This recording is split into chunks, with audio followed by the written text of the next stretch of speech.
राख्ने कारणले त्यसलाई उपद्रष्टा भनेर भनियो।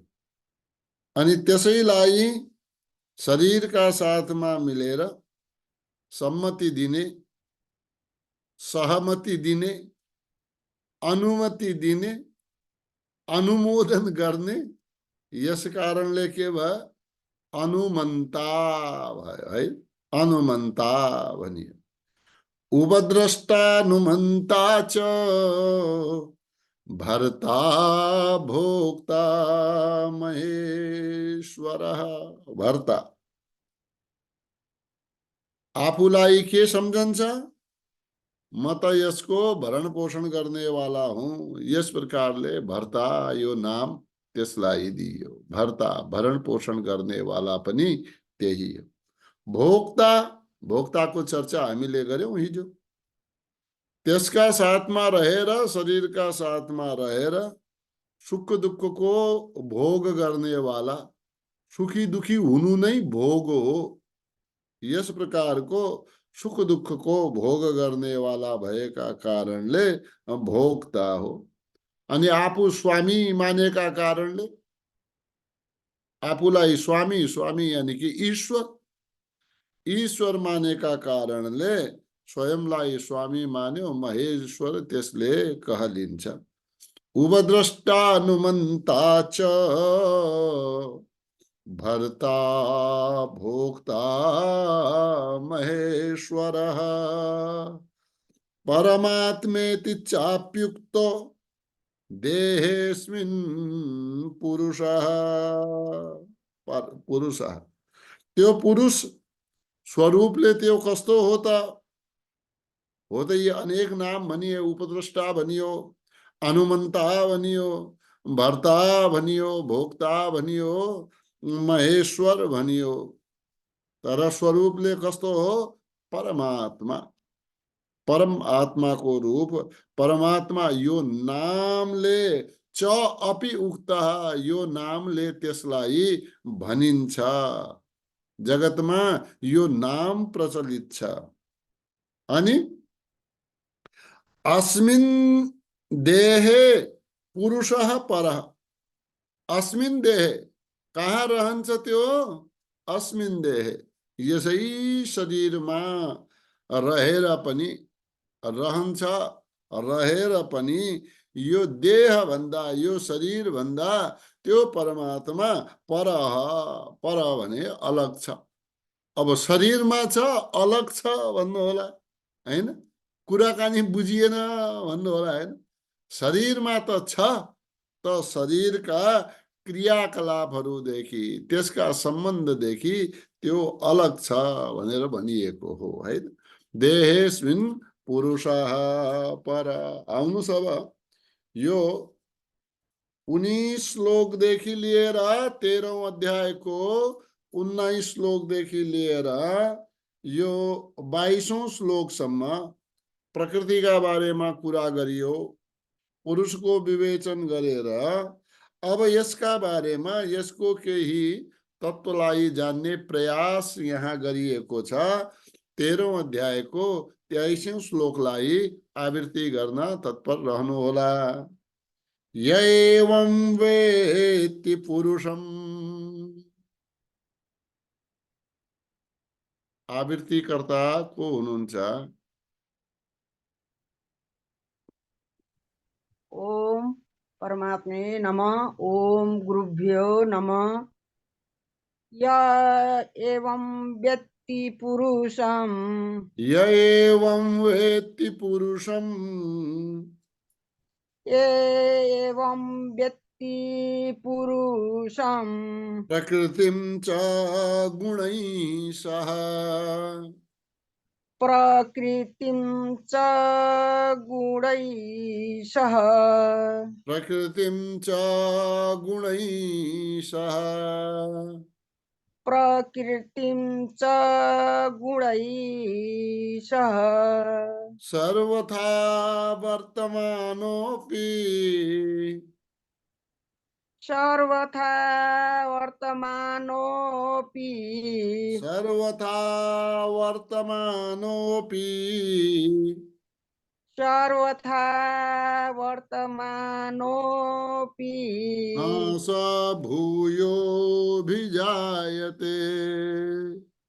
न स भूयोऽभिजायते न स भूयोऽभिजायते न स भूयोऽभिजायते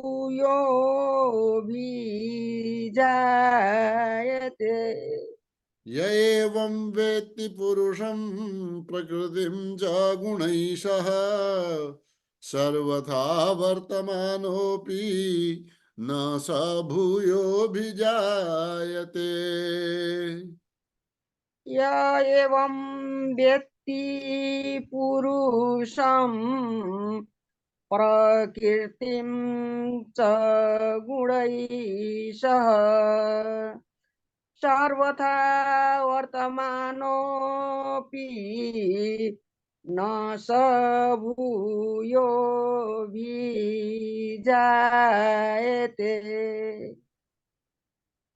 अच्छा, अब अलिकति यसको चर्चा गरौँ है त। 13औं अध्यायको कतिमा श्लोक?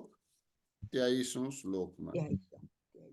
13औं अध्यायको 23औं श्लोकमा के भन्छ भनेपछि य एवं वेत्ति, जसले यस प्रकारले वेत्ति जान्दछ। अब यस प्रकार भन्नाले जो यसमा बताइए क्षेत्र का बारेमा, परमात्मा का बारेमा, जो यसमा उपद्रष्टा नुमन्ता च भनेर पनि जो भनियो, जसलाई परमात्मा भनेर यो भनिन्छ, जो यो शरीरमा रहेर पनि शरीर भन्दा परे छ, यस प्रकारले, यस प्रकार कसलाई? पुरुषम वेत्ति, पुरुषम वेत्ति, यस प्रकारले पुरुषलाई जान्दछ। अनि प्रकृतिम च, प्रकृतिलाई पनि वेत्ति, जो जान्दछ। अनि कसका साथमा? गुणैसह, गुणहरूका साथमा जसले जान्दछ। ठिक छ। अहिले शब्दको अर्थलाई हेर्नु। यस प्रकारले जसले पुरुषलाई, प्रकृतिलाई गुणहरूका साथमा जसले जान्दछ, सर्वथा वर्तमानः अपि, सर्वथा वर्तमानः अपि, सर्वथा वर्तमान रहेर पनि, सर्वथा स्थित रहेर पनि। वर्तमानको अर्थ के हुन्छ? हुनु, हैन? सर्वथा वर्तमान अपि, अहिले रहेर पनि, न स भूयोऽभिजायते, स त्यो फेरि, भूयः, भूय माने भन्छ दोस्रो पटक, न अभिजायते, फेरि जन्म लिँदैन। अब यहाँनिर वर्तमान अहिले यो भवबन्धनका कारणले यो संसारमा रहे पनि त्यो फेरि दोबारा अभिजायते, फेरि उत्पन्न हुँदैन। अर्थ के होला यसको? भाव के होला भनेपछि फेरि दोबारा त्यो के हुन्छ? न स भूय अभिजायते, फेरि दोबारा जन्म लिँदैन, अर्थात पुनर्जन्म हुँदैन भन्न खोजेको। य एवं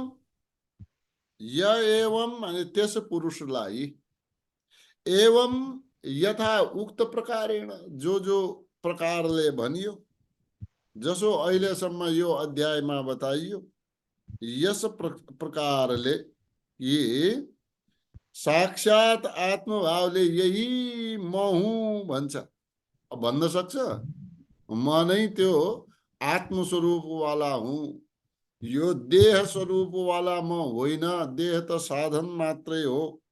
यस प्रकारले अरे आफूलाई यो जो विकारका रूपमा रहेका गुणहरूले रहित हुँ इत्यादि रूपले अब बाहिरी सांसारिक रूपले रहित रूपले म हुँ भनेर यदि आफैलाई पुरुषको रूपमा जान्यो, त्यो आत्माको रूपमा जान्यो भने त अहम ब्रह्मास्मि भन्नेवाला भाव उत्पन्न भइहाल्यो हैन। यही पुरुष म हुँ, यो शरीर होइन, या पुरुष भन्नेवाला गाह्रो लाग्यो भनेपछि यही आत्मा म हुँ, यो परमात्मा म हुँ जो यस देहमा छ। मेरो यसका साथमा यानी कि शरीरका साथमा सम्बन्ध छैन, मेरो सम्बन्ध पुरुषका साथमा हो। ठिक छ। अनि अनि यस प्रकारले जसले सम्झ्यो, प्रकृतिलाई पनि बुझ्यो, यो शरीर र यसमा आउने वाला विभिन्न विकारहरू यी अनित्य हुन्, अस्थायी हुन्। यस प्रकारले यानी कि जो पहिले माथि भनियो, देहेस्मिन् पुरुषः परः, यो पुरुषलाई देह से देहमा रहेर पनि यसका सम्बन्धबाट त्यो आत्मालाई अलग मानियो। त यहाँनिर यस प्रकारले त्यो पुरुषलाई यानी कि त्यस आत्मालाई यो शरीर भन्दा अर्थात यो प्रकृति भन्दा जसले अलग हो भनेर यसका शरीरका सम्बन्धले रहित भएर जसले जान्दछ, यस प्रकार गुणैशः गुणहरूका कार्यहरूले पनि अलग भएर जान्दछ।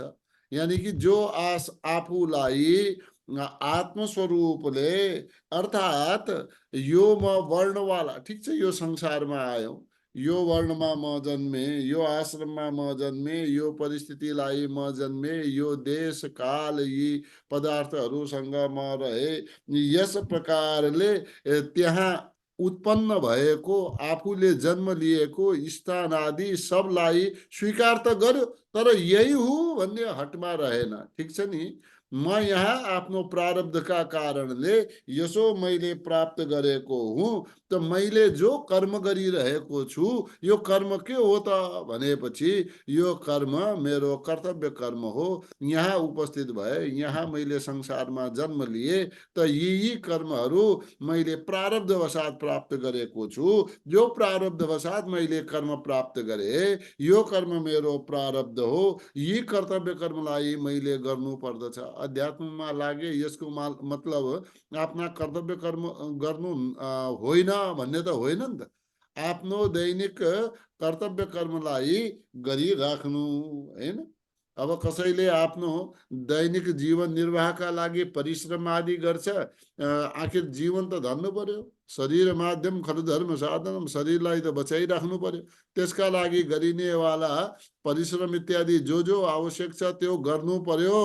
तर यो सबैलाई गर्दै प्रारब्ध अनुसारले मैले यो गरिरहेको छु, मात्र मेरो कर्तव्य हो। या घरमा स्त्री पुत्रादि पति आदिको शुश्रूषा सेवा इत्यादि पनि यो मेरो कर्तव्य कर्म हो, यस बाहेक अरू केही पनि होइन। मैले आफ्नो कर्तव्य कर्म गर्दै सबै कुरा परमात्मामा अर्पण गर्दै आफूलाई त्यसै आत्मा स्वरूपले मान्दै म अगाडि बढिरहन्छु भन्ने नै अध्यात्मको एउटा भाव हो। यानी कि गरेका कर्तव्यहरूलाई यो म गरे भन्नेवाला भन्दा पनि यी मेरा कर्तव्य हुन्, यसमा मेरो मैले गरिराख्नु पर्ने हो। यसका प्राप्त हुनेवाला सुख दुःखादि जो फल छन् त्यसमा मेरो कुनै संलग्नता छैन, या त्यसको मलाई कुनै आवश्यकता छैन। बुझ्नुभयो? आफ्नो दैनिक कर्म गरेर, कर्तव्य कर्म गरेर कसैले मलाई राम्रो भनिदेला वा कसैले मलाई नराम्रो भन्ला, यो वाला भावभन्दा माथि उठेर आफ्नो कर्तव्य कर्महरूलाई गर्दै अगाडि बढ्नु नै यो भनिएको हो। य एवं वेत्ति पुरुषम प्रकृतिम च गुणैः। अब जन्म भएपछि त हैन, जन्म भएपछि यो संसारमा आएपछि मानवको मानवैसित त सम्बन्ध होला त हैन? एकदमै नहोला भन्न त सकिँदैन। तर त्यही सम्बन्धमा मात्रै नरमिएर हैन, हामी ती सबै कर्महरू गर्दै सम्बन्धमा रहेर, त्यो सम्बन्धमा रहेर आफ्ना कर्तव्य कर्महरूलाई पनि गर्दै त्योभन्दा पनि माथि आफूलाई उठाएर एउटा आत्मभावले जिउने, एउटा विशिष्ट भावले जिउने, यो संसारबाट प्राप्त हुनेवाला सुख दुःखादिको कामना नगरिकन एक, दोस्रो मैले गरेको कर्मबाट को खुसी हुन्छ, को रिसाउँछ या को दुखी हुन्छ यसको भावना पनि नगरिकन आफ्नो ज्ञान अनुसारको, आफूले प्राप्त ज्ञान बुद्धि विवेकका अनुसारले आफ्नो कर्तव्य गर्दै जाने, बस यति मात्रै हैन। कर्तव्य गर्दै जाने। त यो भएपछि य एवं वेत्ति पुरुषम प्रकृतिम च गुणैः त सर्वथा वर्तमानोपि, फेरि संसारमा प्राप्त भएको छु भनेपछि मैले मेरा कर्महरू गरिरहेको छु भन्दाखेरि मैले त सुखको पनि कामना गर्दिनँ, दुःखको पनि कामना गर्दिनँ, पुण्य र पापको पनि मलाई मतलब छैन भनेर यसको अर्थ यो होइन नि कि निषिद्ध आचरण गर्न हामी लागौँ, हैन। यो पनि भाव नराख्नु होला। ती आचरणमा पनि सौम्यता, त शास्त्रोक्त आचरणहरू, सत्यम वद धर्मम चर भन्नेवाला आफ्नो कर्तव्य पथमा हिँडेको, आफ्नो जे जहाँ जहाँको प्राप्त, अब भनौँ न जहाँ हामी रहेका छौँ त्यो समाजले बनाएका नियमहरूलाई पालना गर्नु, त्यही त धर्म हो। कसैले पनि मारकाट हिंसावाला नियम कहीँ बनाएका हुँदैन। जो देशमा हामी रहेका हुन्छौँ त्यो देशको संविधानको पालना गर्नु, त्यो पनि धर्मको आचरण गर्नु हो, हैन। समाजका नियमहरूको पालना गर्नु, त्यो पनि धर्मको मार्गमा हिँड्नु हो। त्यस्तै आफ्ना घर परिवार कुलाचारका जो आचरणहरू छन्, जहाँ देशमा बस्यौँ त्यो देशको नियम आचरण गर्यो हामीले मान्यौँ, या आफ्नो समाजको जो नियमहरू बनाएका छन् त्यसको पालना हामीले गर्यौँ, र त्यसका साथमा जो परिवारले, जो आफ्नो कलोनीले, जो आफ्नो परिवारले जो पनि नियमहरू बनाए ती नियमहरूको पनि पालना गर्नु। त्यसपछि परिवारभित्र आएर, त्यसपछि एक परिवारमा रहेर परिवारले बनाएका नियमहरूको पालना गर्नु, यानि कि राष्ट्रदेखि प्रान्त, आफ्नो समाज, आफ्नो गाउँ घर, त्यो भित्र पनि रहेर आफ्नो कुलका भित्र आफ्नो परिवारभित्र पनि आफ्ना माता पिता जो पनि गार्जियनहरू छन्, अभिभावक छन्, उनीहरूले बनाएको नियमहरूमा या उनीहरूले निर्देशित गरेको जीवन जिउनु, यही हाम्रो परम्परा हो। यसैलाई धर्म भनिएको हो। निर्दिष्ट जीवनको निर्दिष्ट निर्देशनको आफ्नो जीवनमा व्यवहारमा उतार्न सक्नु, यो बहुत ठुलो कुरा हो। आजभोलि मानिसहरू स्वतन्त्र हुन चाहन्छ, कसैबाट पनि निर्देशित भएको आफ्नो जीवनलाई चाहन्न। ऊ के भन्छ, म स्वतन्त्र हुँ, म तपाईँको भनेको किन मानु भन्नेवाला। तर हाम्रो शास्त्रले भन्छ एक कुल, एक परिवार, एक मर्यादामा रहेर हामी चाहिँ आफ्नो जीवनलाई जिउने कुशलताका साथमा प्रयास गरौँ, है। हामी स्वतन्त्र र छाडा भाव हाम्रोमा होइन।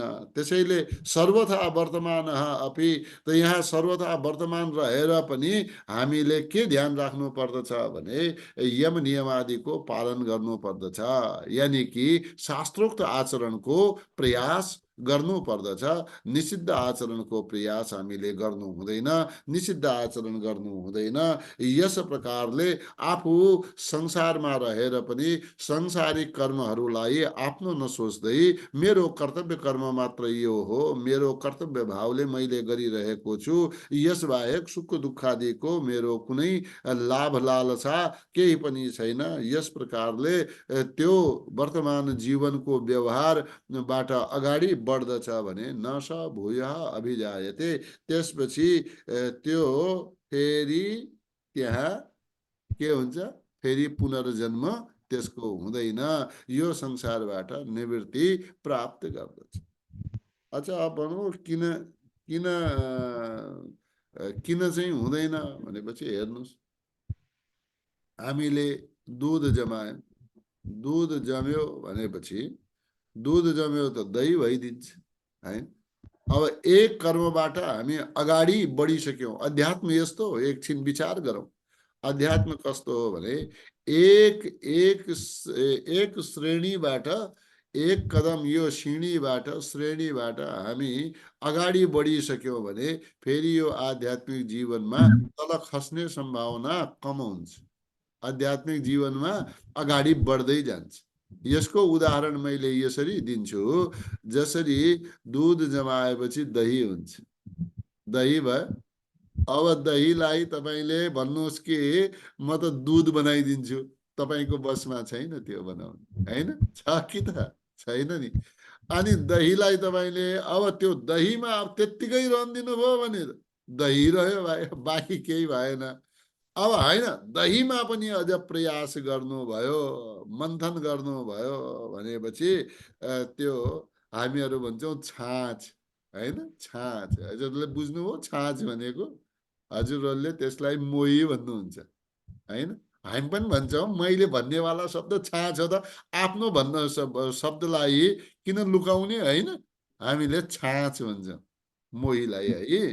अनि त्यो छाँच भनेपछि त्यो मोहीको माथि एउटा डल्लो आउँछ भाइ, होइन? त्यो डल्लोलाई हामी भन्छौँ नौनी, होइन? नौनी। हजुरहरूले पनि त्यही भन्नुहुन्छ, के भन्नुहुन्छ? नौनी भन्छ। अनि नौनीलाई अब ज्यादा अलिकति के भन्नुभयो शारदाजी? मक्खन पनि भन्छन् गुरुदेव। अलि स्मार्ट भन्यो भने, अलि आफ्नो भाषा सुधार्न भन्यो भने मक्खन भन्छ, नभए त नौनी भन्छन्। किन भन्दैनन्? त्यो मक्खन त पछि भन्न थाले। भन्नुहोस् त, हो कि होइन? मक्खन भन्दा पहिले के भन्नुहुन्थ्यो नौनी नै हो शारदाजी? गुरु, नौनी नौनी त हो, मक्खन त आजकल। ओहो, त मक्खन त यो पछि आफूलाई स्मार्ट बनाउनु खोज्यो त मेरो त यो दहीबाट पनि मक्खन आउँछ। अरे भन्नुहोस् नि, छाँच आउँछ, होइन? नौनी आउँछ, होइन? है, ये भाषाहरू त पछि हुँदै गए, हुँदै गए। मोही भन्नमा किन लाज मान्ने, होइन? नौनी भन्नमा यस्ता यस्ता शब्दहरू जो हाम्रा पहिलेका चलिआएका शब्दहरूलाई लुकाउनु हुँदैन, होइन? फेरि हामी के सोध्छौँ भनेपछि कहीँ पसलमा गएपछि नौनी छ भनेपछि ए यो त कस्तो रहेछ भनेर भन्लान् भनेर हामी अहिले आफूलाई नौनी भन्ने मन लाग्यो भने मक्खन छ भनेर भन्छौँ, होइन? त ठिक छ, ल म त्यसमा जाँदिनँ, मेरो त्यो विषय पनि होइन। ठिक छ प्रभु, कहाँ पुग्यौँ भाइ? हामीले के गर्यौँ? दुध, दुधबाट दही। मैले भनेकै छैन कुरा, हजुरहरू अगाडि बढ्न हतार भइहाल्नु। दही, दहीबाट मोही, मोहीका माथि निस्क्यो नौनी। अब त्यो नौनी बडा परिश्रमले निस्केको हो दुधबाट, हो कि होइन? ल भन्नुहोस्। दुधबाट दही बन्यो, दहीबाट मोही बन्यो, मोहीको फल आयो, फल, है? त्यो नौनी त्यहाँ फल भनेर आयो। अब त्यो अब भन्नुहोस् त, अब त्यो नौनी भनेको वाला अब भइगयो। यो नौनीलाई चाहिँ फेरि दुध बनाइदिने। अब भइगयो, मलाई जरुरत छैन। अब तपाईँको ताकत छैन। अब नौनी या त नौनी रहन्छ या त घिउ हुन्छ अझ माथि गएर, होइन? अब तपाईँले नौनीलाई होइन म अब केही गर्दिनँ भनेपछि नौनीको नौनी होला। तर यो स्थितिमा कहिले पनि विचार गर्नुहोस्, योगी अध्यात्ममा लागेको व्यक्ति यदि आफ्नो परिश्रमले माथि बढ्दै बढ्दै बढ्दै गयो, जुन स्थानमा विचलित भए पनि या त त्योभन्दा अगाडि नजाला, तर या भन्दाखेरि पनि पछाडि पनि खस्केर आउँदैन। त्यसका भाव, त्यसका बीज त्यसको मन मस्तिष्कमा, त्यसको हृदयमा, त्यसको अन्तःकरणमा रहिरहेका हुन्छन्, त्यहाँबाट तल खस्न सक्दैन। ठिक छ, कुरा बुझियो? कुरा बुझियो, होइन? त त्यहाँनिर के भयो? नौनीबाट तल झरेन। यसको मतलब के भयो? नौनीबाट नसह भूय दधी अभिजायते। त्यो फेरि दही फेरि हुँदैन। त्यस्तै परमात्मा लागेका, आफ्नो अध्यात्म चिन्तनमा लागेका अनि आफ्नो जीवनको संसारको सांसारिक व्यवहारलाई कर्तव्य कर्म भन्दै अगाडि बढेको व्यक्ति फेरि स्खलित हुँदैन, च्युत हुँदैन, तल झर्न सक्दैन, ऊ अगाडि नै बढ्दछ। त्यसैलाई यहाँ भनियो न स भूयो भिजायते। त्यसपछि फेरि तल त्यसका खस्ने सम्भावना, यो संसारको आवागमनमा आउने वाला सम्भावना रहँदैन। सर्वथा वर्तमानोपि सयोगी मयि वर्तते। त्यो सर्वथा वर्तमान पनि त्यो योगी रहन्छ, ममा नै वर्ताव गर्दछ। यो पहिले पनि आयो यस्तो, सर्वथा वर्तमानोपि स योगी मयि वर्तते। यहाँनिर त्यसै शब्दलाई फेरि भगवानले दोहोऱ्याउनु भयो, सर्वथा वर्तमानोपि न स भूयो भिजायते, हैन। अनि प्रेमको अधिकता भएपछि त्यो ममा नै रहन्छ भनेर भगवानले पहिले बताउनु भएको छ। कहाँ बतायो? यो 6औं अध्यायमा यो बतायो, सहयोगी मयि वर्तते। त यहाँनिर के भयो? प्रेममा भयो भने मसँगै मिलेर रहन्छ भनेर भन्नुभयो। ज्ञानको अधिकता भयो, बोध भयो भने अब के भयो? न स भूयो अभिजायते, त्यो जन्म मरणबाट त्यसको मुक्ति हुन्छ। ठिक छ। अब यो कुरा मैले धेरै गरे, व्याख्या त के भनौं, व्याख्या त भएन, यसो चर्चा गर्ने कोसिस गरे। अब मैले यति भन्न सक्छु भाइ, यो भन्दा ज्यादा अब धेरै भन्न सक्छु। यो पनि ये न के न चित हजुरहरूलाई भन्ने कोसिस गरेको हुँ। अब यति भन्न सके, अगाडि बढौं है त। शारदाजी तयार हुनु होला। त यहाँसम्मको यो श्लोकमा भगवानले जन्म रहित हुन त के कारण बतायो? फेरि दोबारा यो पृथ्वीमा नआउने, यो भवबन्धनमा नआउने, यस प्रकारले जो यी कुराहरू बताए, त्यसलाई के बताउनु भयो? प्रकृति पुरुषलाई यथार्थ रूपले जानेपछि त्यसको भावमा परिवर्तन हुन्छ भनेर भन्नुभयो। कुरा बुझियो है? मूल जरो के भन्नुभयो? प्रकृति पुरुषलाई यथार्थ रूपले जान्नु। प्रकृति यो शरीर, यो सृष्टि, अनि पुरुष त्यो चेतन तत्व, त्यो परमात्मा। ठिक छ। त्यसलाई यथार्थ रूपले जसले जान्यो, जानेपछि फेरि भवबन्धनको चक्रमा आउनु पर्दैन। अब यो जिज्ञासा भयो कि अब जन्म मरण रहित हुनेवाला यही एक जान्नु मात्रै हो कि के अरू पनि छ? जन्म मरण हुनेवाला यही मात्रै पुरुष प्रकृतिलाई जान्ने अरू पनि बाटो छ कि प्रभु? यसमा भगवानले फेरि अर्को दिशा निर्देशित गर्दै हुनुहुन्छ। यसलाई चाहिँ हामी जान्ने प्रयास चाहिँ गरौं। 13औं अध्यायको 24वां श्लोकलाई उच्चारण गर्नुहोला। ध्यानेनात्मनि पश्यन्ति, ध्यानेनात्मनि पश्यन्ति, ध्यानेनात्मनि पश्यन्ति, ध्यानेनात्मनि पश्यन्ति, केचिदात्मानमात्मना, केचिदात्मानमात्मना, केचिदात्मानमात्मना,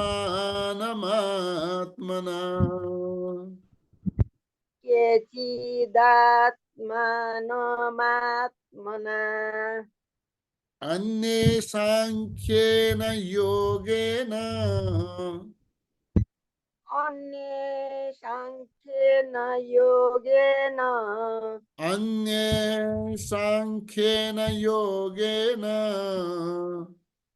अन्ये सांख्येन योगेन, कर्मयोगेन चापरे,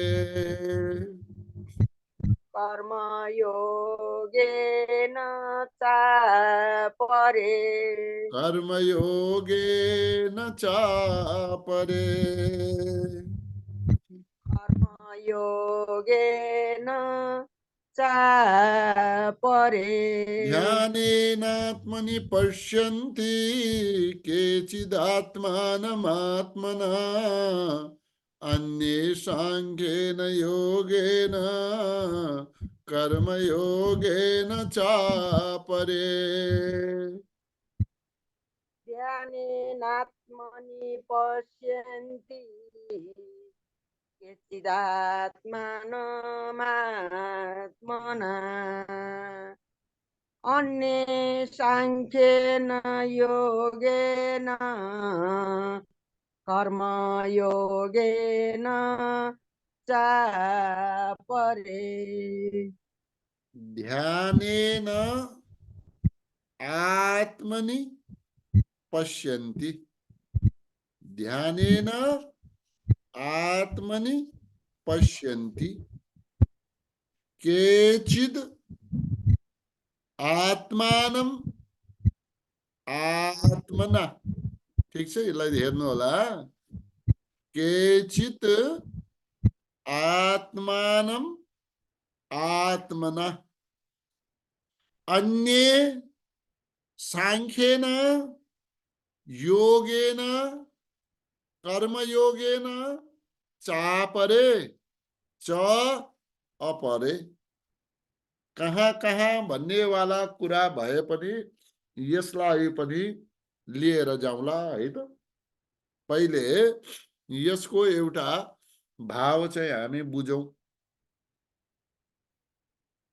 केचित भनेको छ ध्यानेन आत्मनि पश्यन्ति केचित आत्मानं आत्मना केचित ध्यानेन आत्मनि पश्यन्ति ठीक छ आत्म ध्यानेन भन्नाले ध्यानका द्वारा ध्यानेन भन्नाले के ध्यानका द्वारा आत्मनि आफूमा आत्मनिको अर्थ भयो आफूमा स्वयंमा पश्यन्ति माने हेर्दछन् देख्दछन् अझ भाव गर्नु होला भनेपछि अनुभूति गर्दछन् अब नभए आँखाले देख्नु हो अब परमात्मालाई त आँखाले यिनै आँखाले त देख्न सकिँदैन यस्तै भनिन्छ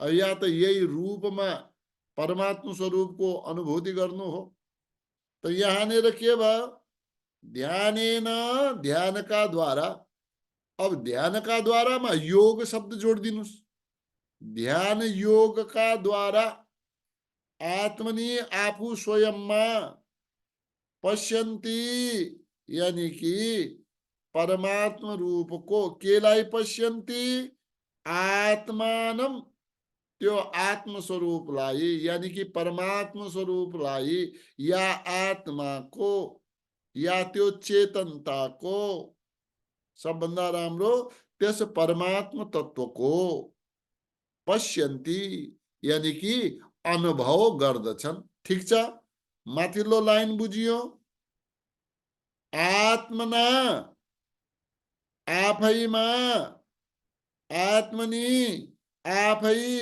स्वयंले ध्यानेन ध्यान द्वारा आत्मानं आत्मतत्व को केचित कसै कसैले पश्यन्ति अनुभव गर्दछन् भन्न खोजेको अर्थ के हो भनेपछि परमात्मा भाव को एउटा त पहिले बताइयो कि या त ज्ञानमा जाऊ पुरुष र प्रकृति को निश्चित रूपमा ज्ञान भएपछि यथार्थ रूपमा ज्ञान भएपछि यो संसारमा आफ्नो कर्तव्य कर्म गर्दै रहे पनि फेरि यो भवबन्धनमा आउँदैन अर्थात त्यो मुक्त हुन्छ भनेर भनियो है त यति पहिलोमा भनियो अब यहाँनिर कुरा गरियो कि त्यो पुरुष र प्रकृतिलाई यथार्थ रूपमा जान्नु त्यसबाहेक पनि अर्को उपाय के छ कि हैन अर्को उपाय के छ कि केही भन्न सकिन्छ कि केही बताउन सकिन्छ कि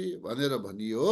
त्यसमा भगवानले भन्नुहुन्छ, हेर त्यस परमात्मामा कसै कसैले योगी जनहरूले ध्यान योगका द्वारा आफै आफूमा आत्मना आत्मनि आत्मानं पश्यन्ति।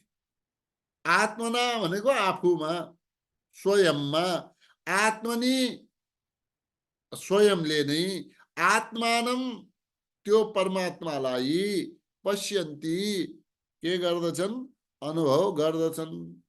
स्वयंले स्वयंमा त्यो स्वयंको यानी कि त्यस परमात्मा तत्वको अनुभव गर्दछन्।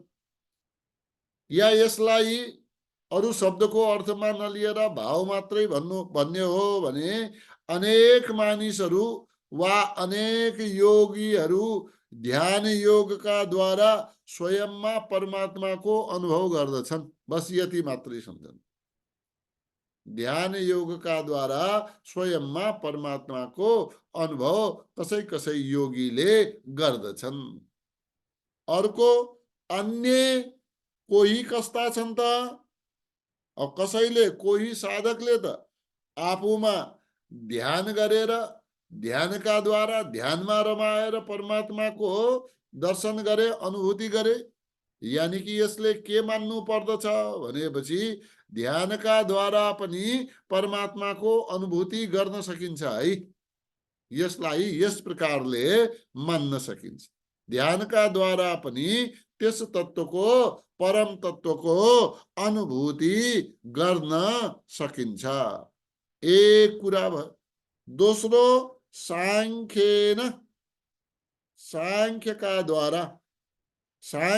द्वारा पनि कोही कोही साधकहरू परमात्मा तत्वको अनुभव गर्दछन्।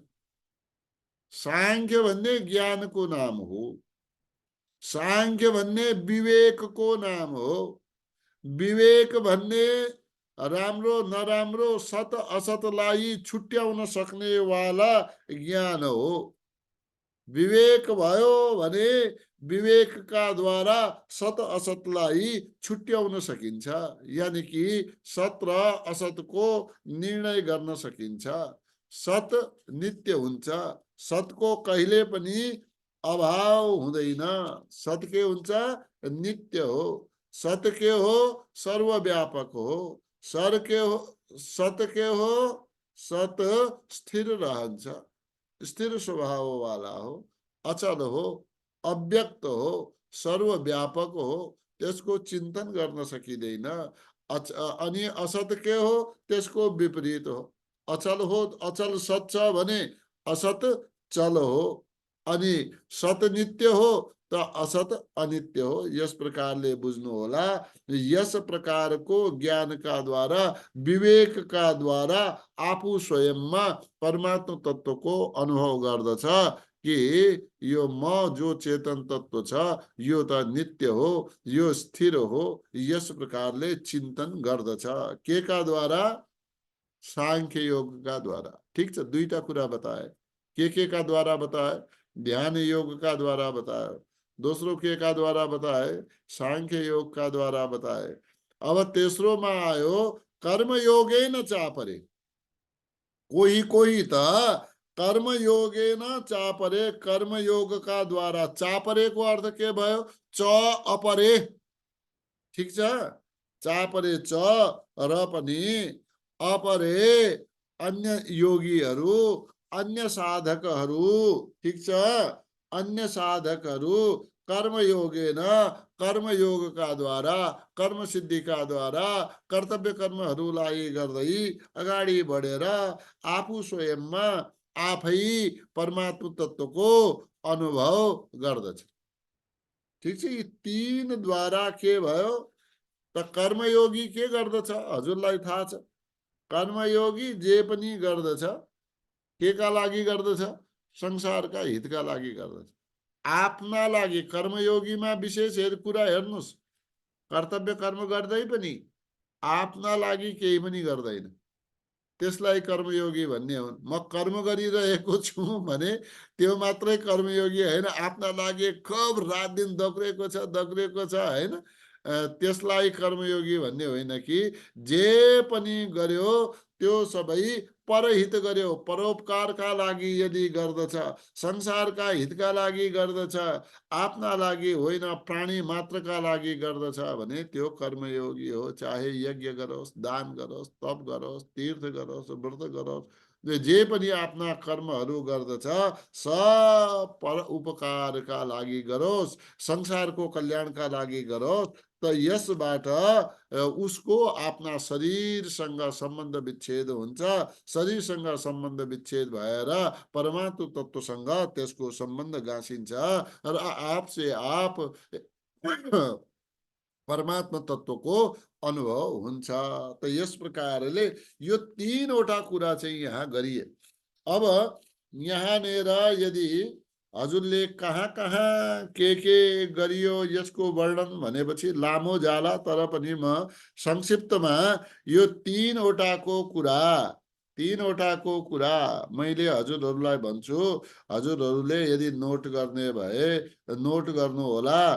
त्यहाँ लेख्नुस् ध्यान योग, सांख्य योग, कर्म योग।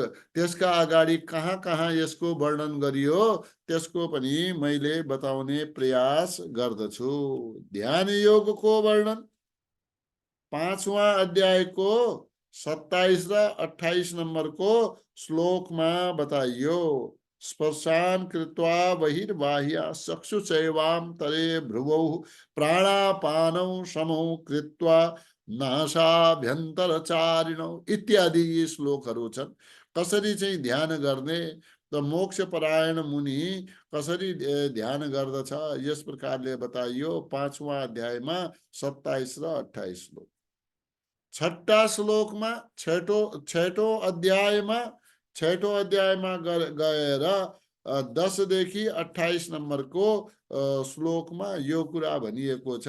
योगी युञ्जीत सतत मात्मानं रहस्ये स्थितः एकाकी यत चित्तात्मा निराशीर परिग्रह हैन।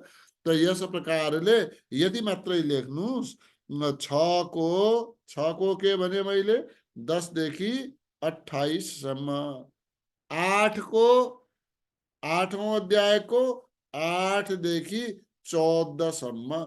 त यहाँनिर जसको यो अलग अलग ठाउँमा यो तीनवटा अध्यायमा 5वां अध्यायमा, 6ठौं अध्यायमा, 8औं को 8 देखि 14औं श्लोकसम्ममा कहीँनिर सगुणको, कहीँ सगुण साकारको, कहीँ निर्गुण निराकार आदिको चर्चा भएको छ। जहाँ जसको जस्तो श्रद्धा छ त्यो श्रद्धा अनुसारले, जसको जस्तो रुचि छ त्यसका अनुसारले ध्यान गरेर आफूमा परमात्मा तत्त्वको अनुभव गर्न सक्दछ। ल यो त आयो ध्यान योगको चर्चा कहाँ कहाँ छ भनेर मैले हजुरहरूलाई बताएँ। सांख्य योगको जो चर्चा छ, सांख्य योगको चर्चा कहाँ छ? दोस्रो अध्यायको 11वां देखि 11वां देखि 30 श्लोकसम्म छ। दोस्रो अध्यायको 11 देखि 30 सम्म। चौथो अध्यायको 33 देखि 39 सम्म। चौथो अध्यायको 33 देखि 39 सम्म। 5औं अध्यायको 8वां श्लोक, 9वां श्लोक, 13 देखि 26 सम्म। 13 देखि 26। 12औं अध्यायमा 4 र 5 नम्बरको श्लोक। त यस प्रकारले सांख्य योगका द्वारा आफ्ना साधकका लागि यी मार्गहरू प्रशस्त गरिएका छन्। यसबाट पनि के हुन्छ? परमात्मा तत्त्वको अनुभव हुने हो। ध्यानद्वारा पनि के हुने हो? ध्यानद्वारा पनि परमात्मा तत्त्वको अनुभव हुने हो। यस्तै कर्मयोगका बारेमा बताइयो। त कर्मयोगको वर्णन कहाँ गरिएको छ भनेपछि दोस्रो अध्यायको 47 देखि 53वां 53वां श्लोकसम्म यसको वर्णन गरिएको छ। तेस्रो अध्यायको 7वां देखि 19वां श्लोकसम्म यसको वर्णन गरिएको छ। चौथो अध्यायमा 16 देखि 32 श्लोकसम्म यसको वर्णन गरिएको छ। 5वां अध्यायमा 6-7 आदि श्लोकहरुमा 6औं 7औं श्लोक आदिहरुमा यसको वर्णन गरिएको छ। यो तीनैका द्वारा कर्मयोगका द्वारा, यानी कि एक ठाउँमा मात्रै छ भन्ने होइन, ध्यान योगका द्वारा, सांख्य योगका द्वारा, कर्मयोगका द्वारा के गरियो? यो ज्ञानका बारेमा चर्चा गरियो। यसो गर्नाले, ध्यान गर्नाले या विवेक जागृत गर्नाले अनि राम्ररी कर्म गर्नाले, परहित कर्म गर्नाले आफूमा यो परमात्मा तत्वको अनुभव साधकले गर्न सक्छ। ठीक छ, यति कुरा बुझियो। अब एउटा अरु कुरा पनि बुझिएन। यति कुरा रह्यो कि एउटा मूल तत्व के रह्यो? परमात्मा तत्वको अनुभव गर्नु। ठीक छ, लक्ष्य के हो? परमात्मा तत्वको अनुभव गर्नु। कसरी गर्नु? तीनवटा मार्ग बताइए। ठीक छ, तीनवटा के सुरुमा ध्यान योग, दोस्रो सांख्य योग, तेस्रो कर्म योग। अनि मूलमा यो तीनैको मूल के रह्यो? परमात्मा तत्वको अनुभव गर्नु। यी तीनै योग जहाँबाट भए पनि परमात्मा तत्वको अनुभव गर्नु या परमात्मालाई जान्नु, अनुभूति गर्नु, यो मूल लक्ष्य रह्यो। अनि यसका लागि यो ध्यान योगका बारेमा पनि हामीले पढ्यौं। अब परमात्माहरू सर्वत्र परमात्मा स्वरूप हुनुहुन्छ। यस प्रकारले ध्यान गर्ने कि आफूभित्रै परमात्मा छन्, यस प्रकार ध्यान गर्ने कि समष्टिमा गर्ने कि व्यष्टिमा गर्ने, यसरी हामीले यी विभिन्न श्लोकहरूका माध्यमले ज्ञान प्राप्त गरेर हामी ध्यान गर्न सक्छौं। दोस्रो सांख्यका द्वारा विभिन्न माध्यम छन्, विभिन्न ठाउँमा अलग अलग कुराहरू भनिएका छन्। त्यसका द्वारा आफ्नो ज्ञानलाई बढाएर, विवेकलाई बढाएर, विवेक बढेपछि के होला? राम्रो नराम्रो जान्नेवाला, छुट्याउन सक्नेवाला क्षमता उत्पन्न हुन्छ। त्यस्तै कर्मयोगका द्वारा फेरि कर्मयोगी संसारका लागि कर्म गर्दा गर्दा गर्दा आफू लागि केही पनि नचाहँदा पनि उसले के गर्छ? संसारका लागि कर्म गरिरहेको हुन्छ। आफ्नो शरीर पोषणका लागि, भरणका लागि त्यसले कर्म गर्दैन। त यस प्रकारले भयो भनेपछि त्यसले पनि आफू स्वयंमा र सारा संसारमा परमात्मा तत्वको अनुभव गर्न सक्छ। यसरी परमात्मा तत्वको अनुभवका लागि ध्यान योगका क्रियाहरू, सांख्य योगका क्रियाहरू अनि कर्म योगका क्रियाहरूका बारेमा यो संक्षिप्त रूपमा हामीले आजको स्वाध्यायमा वर्णन गर्यौं। जतिजनाले पनि धैर्यताका साथमा, बडा प्रेमका साथमा, बडा लेख्दै पढ्दै जे भए पनि जो चावका साथमा, एक शब्द भन्छ चाव, भित्री मनको इच्छा, त्यसका साथमा जो हजुरहरूले सुनिदिनुहुन्छ, पढिदिनुहुन्छ, बसिदिनुहुन्छ। मलाई थाहा छ हजुरहरूको धेरै काम बाँकी छ, अझ पनि प्रातःकालीन बाँकी काम रहेर पनि अझ पनि बसिदिनुहुन्छ। यसका लागि म त केही गर्न सक्दिनँ। हजुरहरूलाई धन्यवाद दिएर प्रणाम गर्न सक्छु। र ओम पूर्णमदः पूर्णमिदं पूर्णात् पूर्णमुदच्यते पूर्णस्य पूर्णमादाय पूर्णमेवावशिष्यते। ओम शान्ति शान्ति शान्ति। हजुरहरू सबैको दिन शुभ रहोस्। ओम शुभ दिन। सत नमन वन्दन प्रणाम गर्दछु गुरुदेव। गुरुवरको यो ज्ञानलाई हामी सधैँ नै मनन गर्नेछौँ, सधैँ नै जीवनमा लागू गर्ने, उतार्ने प्रयास गर्नेछौँ गुरुदेव। सत नमन प्रणाम। हामी सम्पूर्णका तर्फबाट गुरुप्रति आभार व्यक्त गर्दछौँ, कृतज्ञता जाहेर गर्दछौँ गुरुदेव।